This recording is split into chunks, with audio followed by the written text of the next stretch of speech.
الحمدللہ وکفا وسلام علی عبادہ الذین اصطفى اما بعد فاعوذ باللہ من الشیطان الرجیم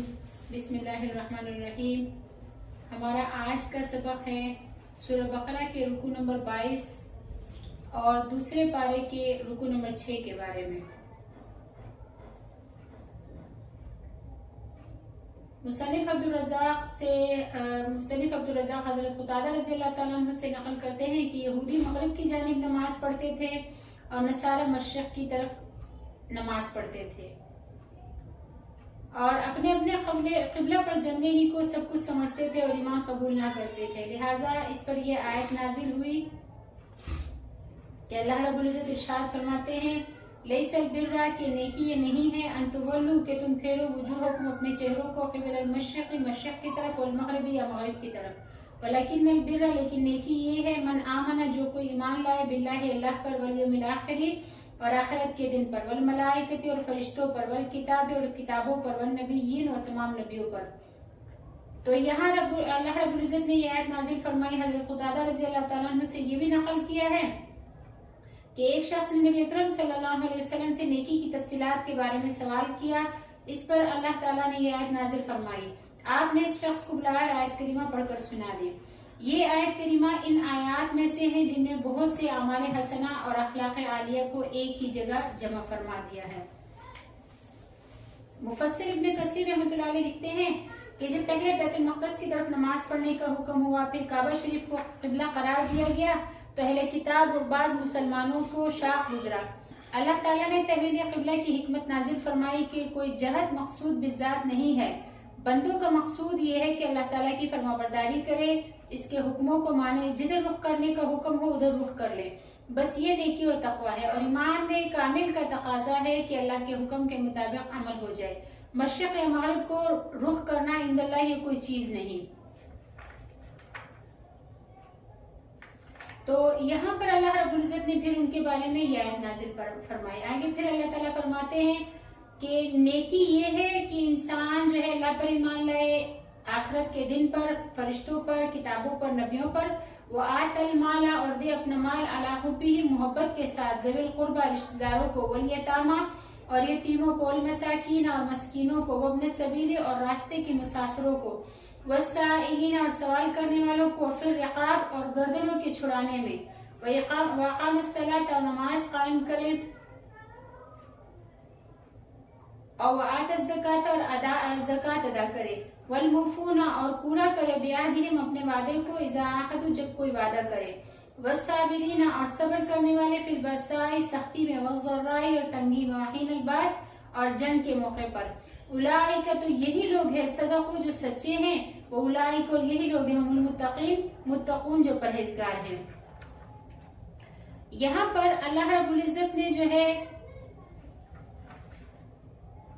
بہت سے اعمال حسنہ کو جمع فرما دیا ہے۔ یہاں پر اللہ رب العزت ارشاد فرماتے ہیں کہ نیکی یہ نہیں ہے کہ انسان مشرق کی طرف یا مغرب کی طرف منہ موڑ لے، بلکہ نیکی یہ ہے کہ جو اللہ پر ایمان لائے، آخرت کے دن پر ایمان لائے، تمام فرشتوں پر ایمان لائے، تمام کتابوں پر ایمان لائے اور تمام نبیوں پر ایمان لائے، اور اپنا مال محبت کے ساتھ رشتہ داروں کو، یتیموں کو، مسکینوں کو اور مسافروں کو دے اور مانگنے والوں کو دے، اور گردن چھڑانے میں اپنا مال خرچ کرے۔ اور یہ نیکی ہے کہ نماز قائم کی جائے، زکوٰۃ ادا کی جائے، اور جب کسی سے کوئی وعدہ کرے تو اس وعدے کو پورا کرے، تو یہ بھی نیکی ہے۔ اور یہ بھی نیکی ہے کہ انسان صبر کرے، سختی میں بھی اور تکلیف میں بھی اور لڑائی کے وقت بھی۔ تو اللہ رب العزت ارشاد فرماتے ہیں کہ جس میں یہ صفات ہو تو ان لوگوں کو اللہ رب العزت ارشاد فرماتے ہیں کہ اولئک الذین صدقوا کہ یہی لوگ ہیں جو سچے ہیں اور یہی لوگ ہیں جو پرہیزگار ہیں۔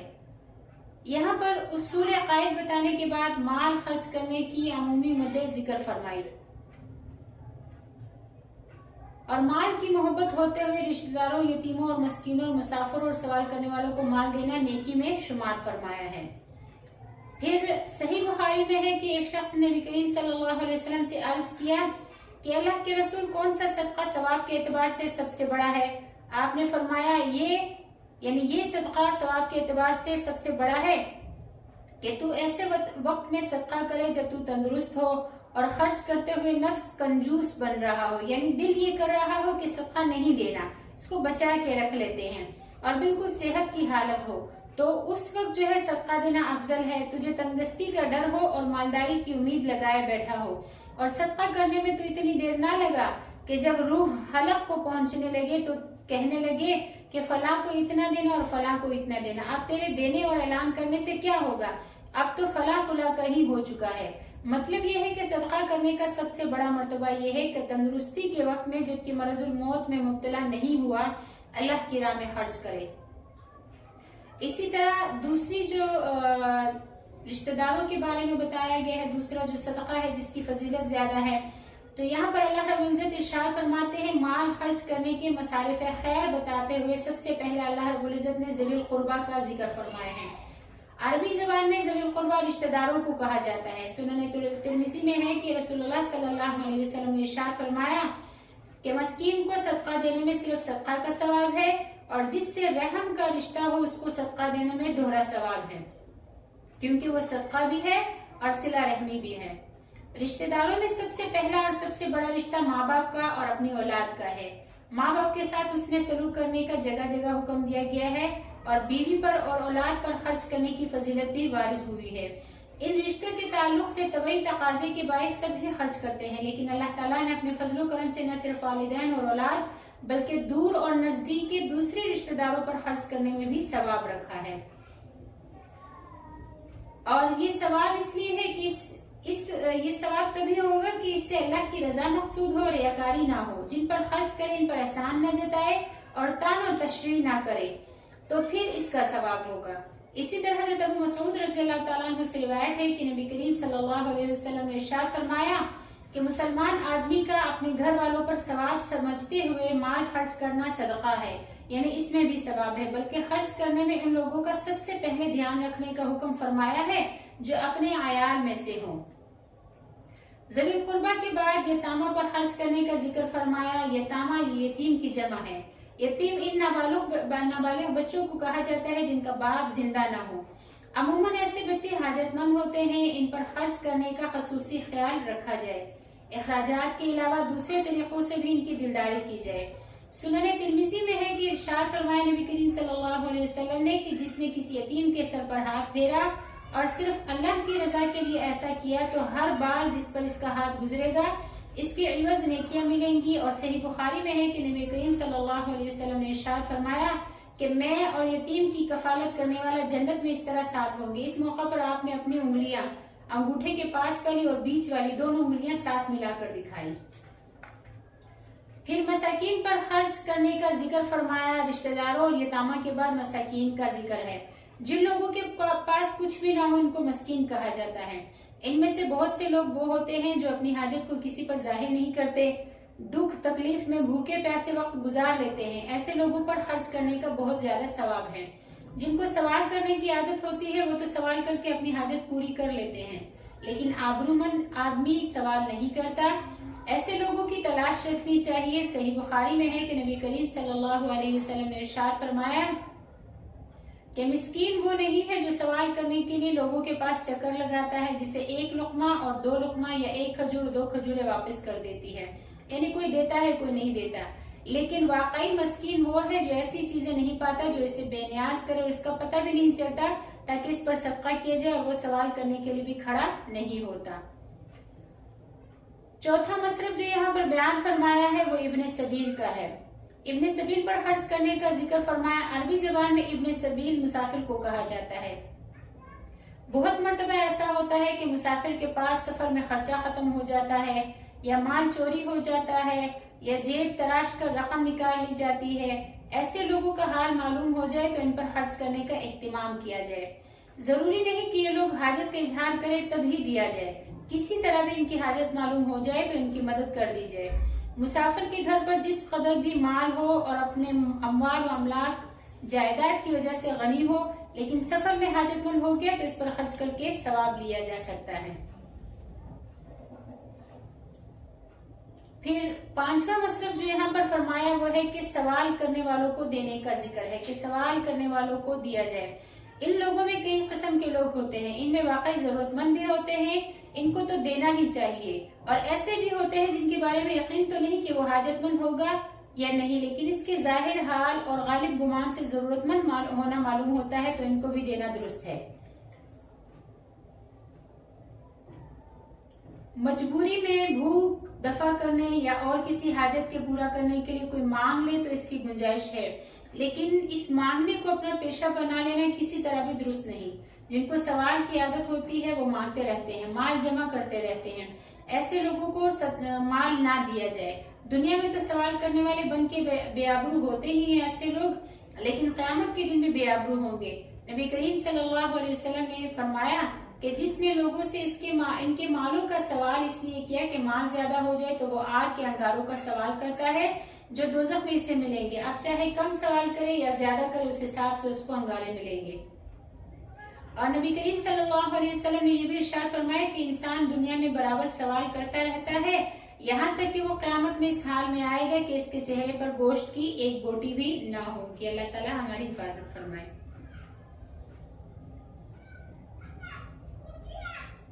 پھر چھٹا جو مصرف یہاں پر بیان فرمایا وہ ہے کہ مال خرچ کرنے کے سلسلے میں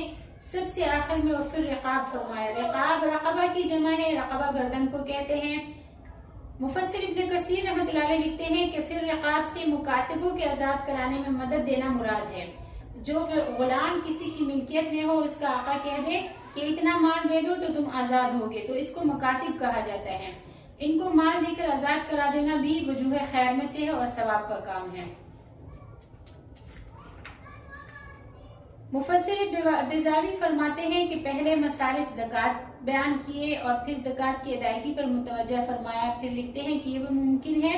کہ پہلے وجوہ خیر بیان کی، ان سے نفلی صدقات مراد ہو اور نماز کے ساتھ زکوٰۃ کا ذکر فرمانے میں اس کی فرضیت بتانا مقصود ہے۔ اسی لیے آگے اللہ رب العزت ارشاد فرماتے ہیں وَأَقَامَ الصَّلَاةَ وَآتَى الزَّكَاةَ، یعنی نماز قائم کرے اور زکوٰۃ دے۔ اسی طرح آگے اگلا وصف جو بتایا ہے وہ ہے کہ نیکی اور تقوی کے کام کے ساتھ ساتھ وَالْمُوفُونَ بِعَهْدِهِمْ إِذَا عَاهَدُوا، کہ اپنے عہدوں کو پورا کرنے والے جبکہ وہ کوئی عہد کر لیں۔ حفاظ عہد کی شریعت مطہرہ میں بڑی اہمیت ہے۔ حضرت انس رضی اللہ تعالیٰ عنہ نے بیان فرمایا کہ بہت کم ایسا ہوا ہے کہ رسول اللہ صلی اللہ علیہ وسلم نے ہمیں خطبہ دیا ہو اور یہ نہ فرمایا ہو کہ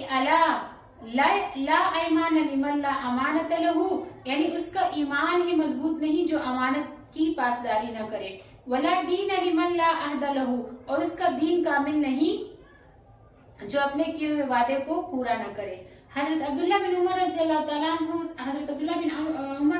تعالیٰ عنہ سے روایت ہے کہ نبی کریم صلی اللہ علیہ وسلم نے ارشاد فرمایا کہ جس شخص کے اندر 4 خصلتیں ہوں گی وہ خالص منافق ہوگا، اور جس میں ان میں سے ایک خصلت ہوگی تو یوں مانا جائے گا کہ اس میں نفاق کی ایک خصلت ہے جب تک کہ وہ اس خصلت کو چھوڑ نہ دے۔ منافق کے 4 خصلتوں میں سے پہلی خصلت یہ فرمائی کہ جب اس کے پاس امانت رکھی جائے تو خیانت کرتا ہے۔ دوسری خصلت یہ ہے کہ جب بات کرے تو جھوٹ بولے۔ تیسری بات یہ ہے کہ جب وعدہ کرے تو دھوکہ دے، اور چوتھی وصف یہ ہے کہ جب جھگڑا کرے تو گالیاں بکے۔ آگے اللہ رب العزت ارشاد فرماتے ہیں یا ایھا الذین آمنوا، اے ایمان والو، کتبہ فرض کیا گیا ہے علیکم القصاص، تم پر قصاص فی القتل، قتل میں، الحر آزاد بالحر، آزاد کے بدلے میں ہے، والعبد بالعبد، اور غلام غلام کے بدلے میں، والانثى بالانثى، اور عورت کو عورت کے بدلے میں۔ فمن عفی لہ من اخیہ شیء، پس جو کوئی معاف کرے اپنے بھائی کی طرف سے کچھ بھی، فاتباع بالمعروف، تو اس کے ساتھ بھلائی کا مطالبہ کرے، واداء الیہ بإحسان، اور اس کو ادا کرے اچھے طریقے پر۔ ذالک تخفیف من ربکم ورحمہ، اللہ فرمانے کہ تمہارے رب کی طرف سے تخفیف ہے، یہ تخفیف ہے تمہارے رب کی طرف سے اور رحمت ہے۔ فمن اعتدی بعد ذالک، اور جو اس کے بعد زیادتی کرے، فلہ، تو اس کے لیے عذاب علیم، دردناک عذاب ہے۔ وَلَكُمْ، اور تمہارے لیے فی القصاص، قصاص میں حیات زندگی ہے، یا اولی الالباب، اے عقل مندو، لعلکم تتقون، شاید کہ تم پرہیزگار ہو جاؤ۔ جب کوئی شخص کسی کو قتل کر دے تو اس کی جان کا بدلہ جو جان سے دیا جاتا ہے، قرآن حدیث میں اس کو قصاص کے لفظ سے تعبیر کیا گیا ہے۔ یہ قصاص جو ہے یہ قتل عمد، یعنی جان بوجھ کر قتل کرنے میں ہوتا ہے، جس کی تفصیلات فقہ کی کتابوں میں آتی ہیں۔ لفظ قصاص جو ہے یہ مماثلت یعنی برابری پر دلالت کرتا ہے، چونکہ جان کا بدلہ جان سے رکھا گیا ہے، اس لیے اس میں حاکم، محکوم، صغیر، کبیر اور امیر غریب میں کوئی فرق نہیں، اور قبیلوں اور قوموں کے اعتبار سے جو دنیا میں امتیاز سمجھا جاتا ہے، قصاص کے قانون میں اس کا کوئی اعتبار نہیں۔ اگر مقتول کے سب اولیاء یا کوئی ایک وارث جان کے بدلہ مال لینے پر راضی ہو جائے تو اس مال کو دیت یعنی خون بہا سے تعبیر کیا جاتا ہے۔ اگر کوئی شخص کسی کو خطان قتل کر دے، جس کی کئی صورتیں ہیں اور جس کے احکام سورہ نساء میں مذکور ہیں، یعنی غلطی سے کسی کو قتل کر دے تو اس کے عوض مال واجب ہوتا ہے، اس مال کو بھی دیت کہا جاتا ہے۔ اگر کوئی شخص کسی کی اعضاء میں سے کسی عضو کو کاٹ دے تو اس میں بھی بعض صورتوں میں قصاص اور بعض صورتوں میں دیت واجب ہوتی ہے۔ اعضاء کی دیت کو عرش بھی کہا جاتا ہے۔ لباب النقول میں حضرت سعید بن جبیر رضی اللہ تعالیٰ عنہ سے نقل کیا ہے کہ زمانہ اسلام سے پہلے زمانہ جاہلیت میں عرب کے دو قبیلے آپس میں برسر پیکار رہتے تھے اور ان میں کشت و خون کی وارداتیں ہوتی تھی، غلام اور عورتوں تک کو قتل کر بیٹھتے تھے۔ ابھی تک ان کے آپس کے قصاص یا دیت کے فیصلے نہ ہونے پائے تھے کہ دونوں قبیلوں نے اسلام قبول کر لیا۔ ان میں سے ایک قبیلہ دوسرے کے مقابلے میں اپنے کو زیادہ صاحب عزت اور رفعت سمجھتا تھا، اس لیے انہوں نے قسم کھائی کہ ہم راضی نہ ہوں گے جب تک کہ ہمارے غلام کے بدلے آزاد کو قتل نہ کیا جائے اور ہماری عورت کے بدلے دوسرے قبیلے کے مرد کو قتل نہ کیا جائے۔ تو ان کی اس بات پر اللہ رب العزت نے نبی علیہ السلام پر یہ آیات نازل فرمائی جس میں ارشاد فرمایا کہ آزاد کے بدلے اور غلام کے بدلے اور عورت کے بدلے قتل کی جائے۔ اس شان نزول سے معلوم ہو گیا کہ العبد بالعبد اور الانثى بالانثى کا یہ مفہوم نہیں ہے کہ غلام کے بدلے آزاد قتل نہ ہو اور عورت کے بدلے مرد قتل نہ ہو۔ سورہ مائدہ میں جو ان النفس بالنفس فرمایا ہے تو اس میں ہر جان کو دوسری جان کے برابر قرار دیا ہے۔ مفسر ابن کثیر رحمۃ اللہ علیہ نے حضرت ابن عباس رضی اللہ تعالیٰ عنہ سے نقل کیا ہے کہ اہل عرب مرد کو عورت کے بدلہ قتل نہیں کرتے تھے، یعنی اگر کسی مرد نے کسی عورت کو قتل کر دیا تو اس کے بدلے میں اسی مرد کو قتل کیا جائے گا، لیکن وہ کہتے تھے کہ نہیں، مرد کا درجہ اونچا ہے، عورت کا درجہ کمتر ہے، لہٰذا عورت کے قتل کے بدلے میں جو قاتل مرد ہے اس کو چھوڑا جائے اور اس کے خاندان کی کسی عورت کو مار دیا جائے،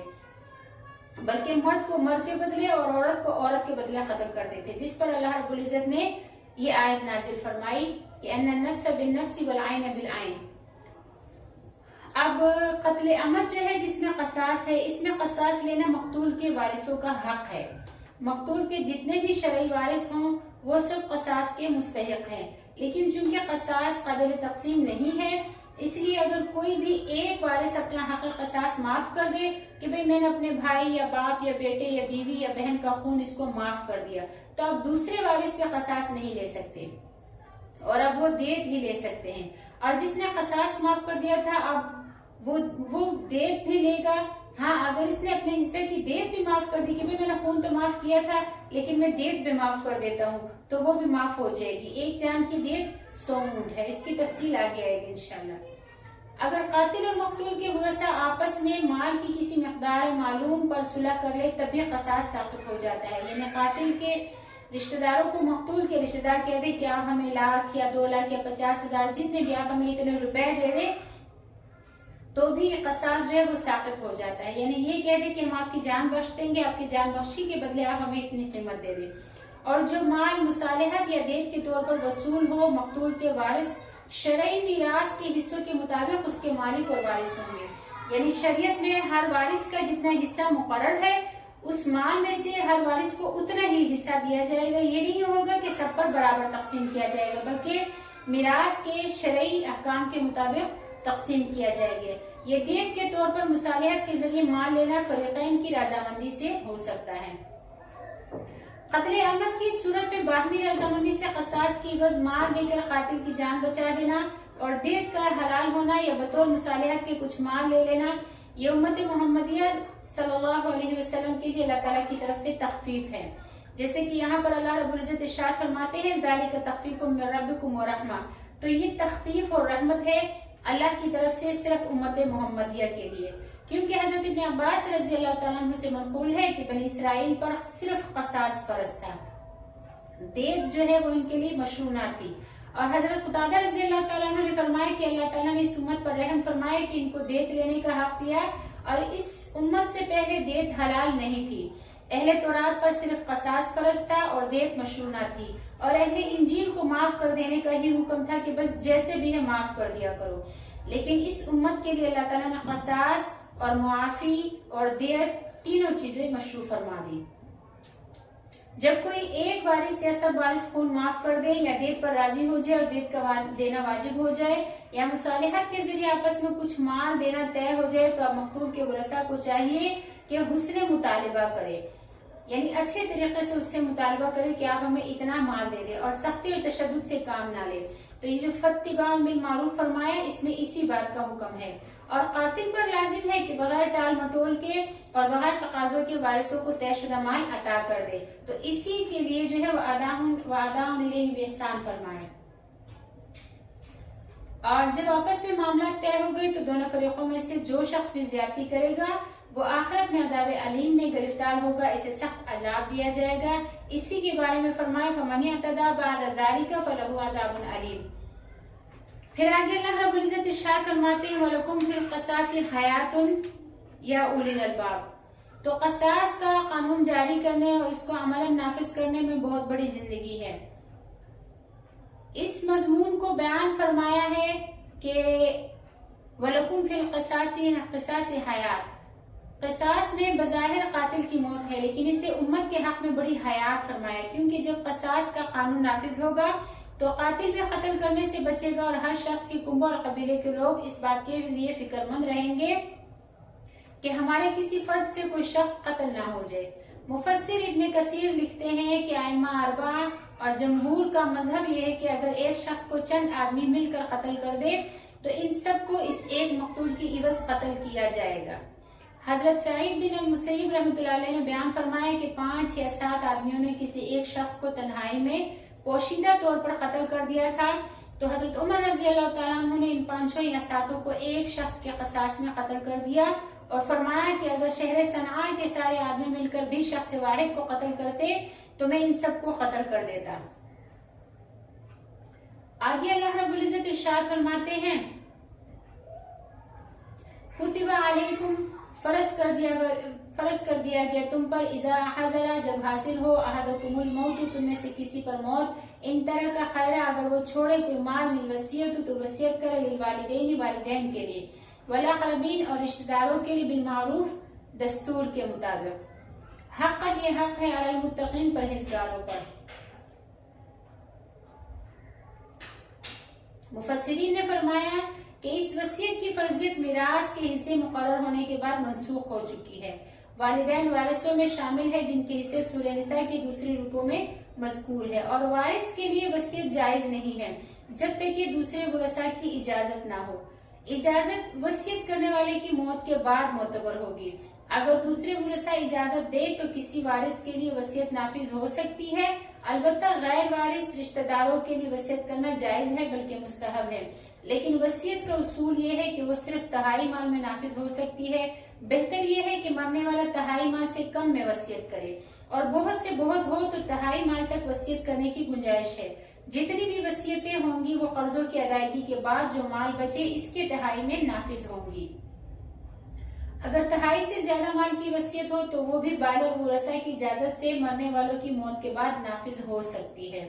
اگر جو بالغ ورثاء ہیں باقی اگر وہ اجازت دے تو۔ اس کی زندگی میں جو کوئی وارث اجازت دے دے وہ معتبر نہیں۔ اگر وارثوں نے اس کی زندگی میں تہائی سے زیادہ مال کی وصیت کی اجازت دے دی تھی تو اس کی موت کے بعد منسوخ کر سکتے ہیں، اور وصیت کرنے والا جو کچھ وصیت کر دے وہ بھی اپنی زندگی میں منسوخ کر سکتا ہے۔ صحیح طریقہ یہی ہے کہ انسان اپنی زندگی میں اللہ کے لیے خرچ کرتا رہے، اہل و عیال پر بھی خرچ کرے، اور دوسرے اعزہ اور اقربا پر بھی، اور یتامہ اور مساکین پر بھی خرچ کرے، مساجد اور مدارس کے لیے وقف کرے،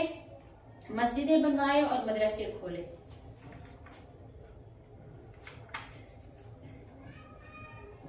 وصیت کے بارے میں اول تو یہ قانون ہے کہ قرضوں کی ادائیگی کے بعد باقی تہائی مال میں وصیت نافذ ہو سکتی ہے۔ دوسرے، وصیت کے مطابق خرچ کرنے کا تعلق وارثوں سے ہو جاتا ہے، وہ دیانتداری سے خرچ کرے یا نہ کرے، اس لیے جو کچھ بھی فی سبیل اللہ خرچ کرنا چاہے اپنی زندگی میں ہی خرچ کرے۔ پھر آگے اللہ رب العزت ارشاد فرماتے ہیں فمن بدلہ، جس کو فمن بدلہ جو اس کو بدل دے بعد اس کے ما سمعہ کہ اس نے سنا تھا، فانما اسمہ علی الذین، تو بے شک اس کا گناہ ان لوگوں پر ہے، یبدلونہ جو اس وصیت کو تبدیل کریں گے، ان اللہ بے شک اللہ تعالیٰ سمیع سننے والا علیم جاننے والا ہے۔ فمن خاف من موص، جس کو خوف ہو وصیت کرنے والے سے، جنفن طرفداری کا، اور اثمن یا گناہ کا، فاصلح بینہم پس وہ صلح کرا دے ان کے درمیان، فلا اثم علیہ تو اس پر کوئی گناہ نہیں ہوگا، ان اللہ بے شک اللہ تعالیٰ غفور رحیم بخشنے والا رحم کرنے والا ہے۔ یہاں پر یہ ہے کہ انسان جو ہے وہ